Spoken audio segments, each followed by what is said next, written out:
বড় পর্দায় কাজের জন্য কোনো এরকম স্বপ্নের নায়ক আছে কিনা যার সাথে অভিনয় করার খুব ইচ্ছা? আম আম না, না, আমার আসলে এই জায়গা থেকে আমি খুবই নিউট্রাল গ্রাউন্ড। আমি যদি ভালো গল্প পাই, ভালো ডিরেক্টর যে আসলে হচ্ছে এইটা তো খুব বড় একটা রেসপন্সিবিলিটি ফিল্ম।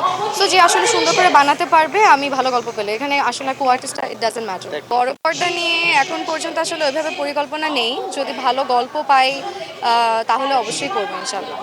আমি যেটা বললাম বড় পর্দার জন্য আসলে অনেক প্রিপারেশনের দরকার হয় তো। তো আমার কাছে মনে হয় টাইম নিয়ে ভেবে চিন্তে ভালো গল্প যদি হয় তাহলে অবশ্যই করবো। সেটা সামনের বছর হোক বা ডাউন দ্য লাইন ৫ বছর পরে হোক। সো আসলে আমি এখন কিছু বলতে পারবো না এটা নিয়ে। আমার কাছে সব পেয়ারই ভালো লাগে। যেমন আমার কাছে মনে হয় আমাদের ইয়াশ ভাইয়ের আমার একটা দর্শকপ্রিয়তা আছে। আমাদের দর্শক একসাথে জুটি হিসেবে খুব পছন্দ করে।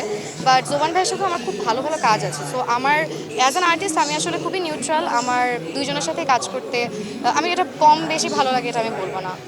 I like working with everyone.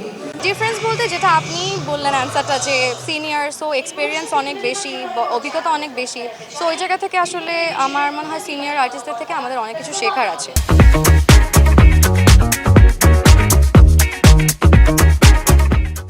হিসাবে আপুকে ফলো করো, নট অনলি ক্যারিয়ার ওয়াইজ বা সব কিছু কীভাবে হ্যান্ডেল করে। So I think I look up to her. So yeah she is a very good example. আমার মনে হয় যে আমাদের অনুপ্রেরণা আসলে তো সিনিয়র যারা থাকে তাদের থেকে পাওয়া উচিত। There is no harm in that. So yeah I really like her and her acting. অবশ্যই ভালো লাগে। যেটা আমি বললাম আর কি, পুরস্কার পাওয়াটা আসলে আমাদের জন্য একটা মোটিভেশন হিসেবে কাজ করে, যাতে সামনের দিনে আমরা আরও পরিশ্রম করি, আরও হার্ডওয়ার্ক করি। আর এছাড়া দর্শকের ভালোবাসা, আমি যেমন সবসময় বলি যে খুব কম সময় আমার দর্শকরা আমাকে অনেক ভালোবাসা দিয়েছে, and at the same time অ্যাওয়ার্ডটা পাওয়া খুব সম্মানের বিষয়। আর জুরি বোর্ডের হলে সেটা আসলে আমার কাছে মনে হয় আরও সম্মানের।